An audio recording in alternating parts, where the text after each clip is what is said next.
Abang yang itu hari tanya saya kan, inverter generator yang push start. Nah, sekarang saya dah bawa masuk dah. Berapa lama saya tak ada stok Tokuden ni. Ini hari dia sampai dengan berwajah baru macam biasa, orange Felda. Memang baik punya. Yang ini ada sedikit penambahan power. Yang dulu biasanya 3000 minimum, 3000 setengah maksimum. Tapi untuk model ni minimum 3500 watt, maksimum dia 4000 watt. Harga hujung video.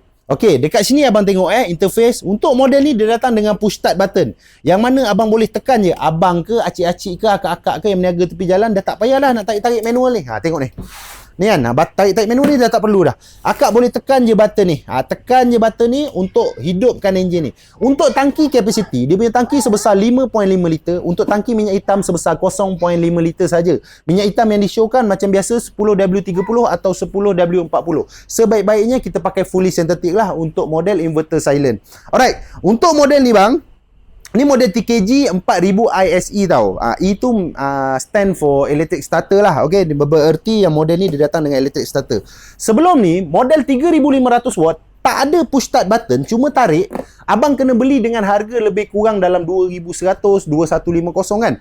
Ini ada yang special sikit untuk latest product ni. Dia sebesar 4000 watt dia punya maximum output. Tapi dia punya harga cuma 1999 saja. Kalau ada yang berminat nak dapatkan secara online, boleh terus tekan beg kuning dekat bawah.